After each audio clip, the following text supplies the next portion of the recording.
When we think of the English aristocracy, images of opulent balls, grand castles, and of course dazzling jewelry immediately come to mind. For centuries, this refined European elite has sought to emphasize its social standing through exquisite jewelry, with tiaras holding a special place among these treasures. Tiaras are more than mere adornments. They are symbols of status, history, and heritage. They embody a centuries-old tradition, passed down through generations, absorbing the essence of their time and history. Imagine this moment, a grand hall filled with light and splendor, the focal point being an elegant woman with a stunning tiara sparkling on her head. Every detail of her attire is meticulously chosen, but it's the tiara that completes the look, transforming her into the true queen of the evening. It's more than just an accessory, it's an entire story told through stones and metal. But what lies behind these precious accessories? What secrets and intrigues are hidden within the tiaras owned by England's most influential families? Each one is a unique work of art with its own irreplaceable story. Today we delve into the world of these magnificent jewels. Now we are gradually approaching the first tiara we will discuss. But this won't be just a tale about jewels. It's an intriguing journey into the past, where each element of the adornment unveils the secrets of its owner and the era in which she lived. Let's begin with one of the most exquisite tiaras, in my opinion, the Anglesey Tiara. Crafted in a late Victorian design around 1890, this tiara features diamond scrolls, clusters, and pear-shaped motifs, adorned with an array of European and old-cut diamonds. The lower row is detachable and can be worn as a Riviere necklace. The piece was originally commissioned by the flamboyant 5th Marquess of Anglesey, whose eccentric and extravagant habits both shocked and fascinated high society during the late Victorian and Edwardian eras. Eventually, he was compelled to auction off most of his possessions and passed away the following year in Monaco. The Anglesey tiara was among the items retained by the family and was later worn by the wife of his cousin and heir, the 6th Marchioness, born Lady Marjorie Manners, daughter of the 8th Duke of Rutland. Lady Anglesey was depicted wearing the tiara at the state opening of Parliament in 1924, as well as in a series of portraits by Cecil Beaton during the coronation of King George VI in 1937.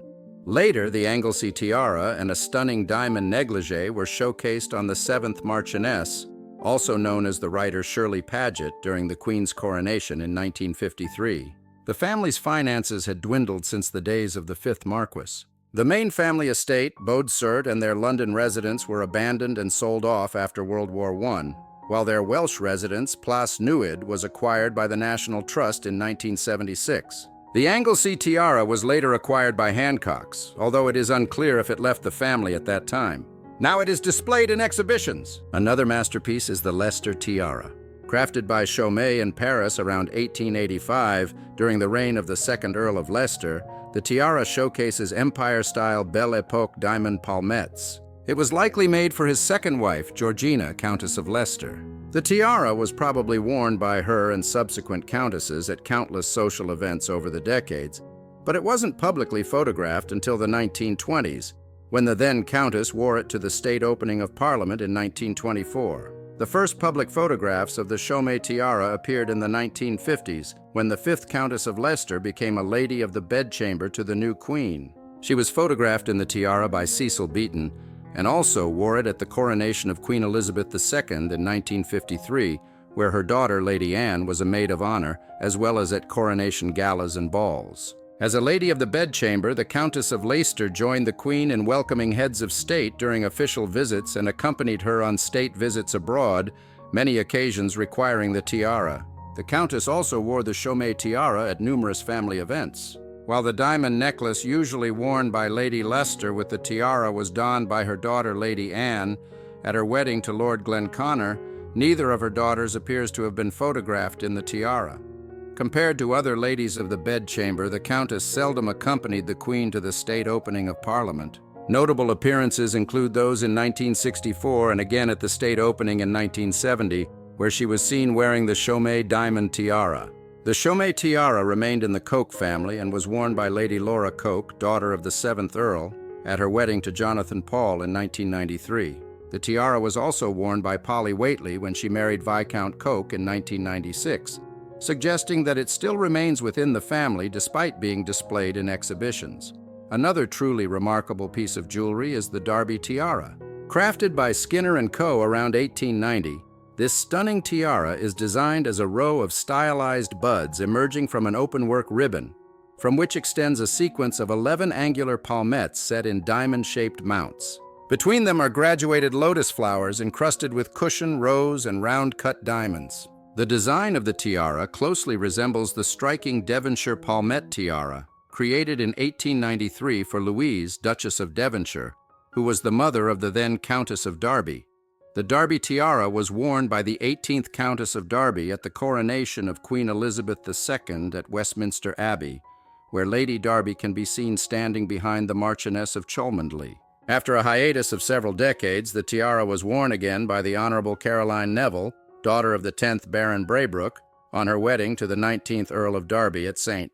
Mary's Church in Saffron Walden. Several years later, the Countess of Derby most notably wore the Darby Tiara at the Royal Caledonian Ball in 2001. Over the years, the Countess of Derby has been frequently seen wearing the Darby Tiara at the annual Elton John's White Tie and Tiara Ball, organized in support of the Elton John AIDS Foundation.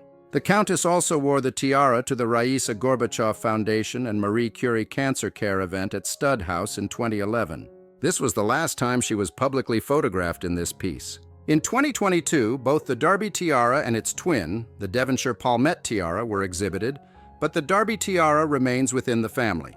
Let's move on to the next piece, known as the Dufferin and Ava Shamrock Tiara. Belonging to the Anglo-Irish Marquess of Dufferin and Ava, this tiara was commissioned in the 1860s for the wife of the first Marquess and was subsequently worn by the Marchionesses of Dufferin at grand events. It features large diamond shamrocks set on a diamond base with pear-shaped pearls atop diamond floral clusters. Harriet Hamilton Temple Blackwood, the first Marchioness, was the wife of the first Marquess of Dufferin and Ava, who served as Viceroy of India and Governor-General of Canada in the 1870s. She wore the tiara on numerous occasions throughout her vice-regal life, at grand receptions, balls, and for official portraits. The first Marchioness is best known for her charitable work for women in British India and lent her name to the famous Lady Dufferin Hospital in Karachi. The next lady to be depicted wearing the tiara was Maureen Guinness, the fourth Marchioness, an enchanting personality from the renowned Irish family. Widowed during World War II, she hosted famous parties until her death in 1996. One of her daughters was the notable Lady Caroline Blackwood, the first wife of artist Lucian Freud. The fourth Marchioness wore the tiara throughout her life, including at the coronation in 1937, state openings of Parliament, and her notorious soirees. Maureen loaned the tiara to her daughter-in-law Lindy Guinness for her wedding in 1964. Lindy, also of the Dukes of Rutland lineage, married Sheridan, the fifth Marquess, who was a homosexual. The couple had no children and hosted popular parties at their homes in London and Northern Ireland. After his death in 1988, the title became extinct. The last Lady Dufferin inherited the family estate, Clandeboy, in Northern Ireland and became an artist, conservationist, and businesswoman. Today, the Dufferin Tiara is on loan to the Victoria and Albert Museum in London by Lindy, Marchioness of Dufferin and Ava. It is unclear who will inherit the piece after her death, as there are no direct heirs of the fifth Marquess or Lindy herself. Which of these tiaras impressed you the most? Feel free to leave comments and let us know if you'd like to see more stories about the jewels of British aristocrats and beyond.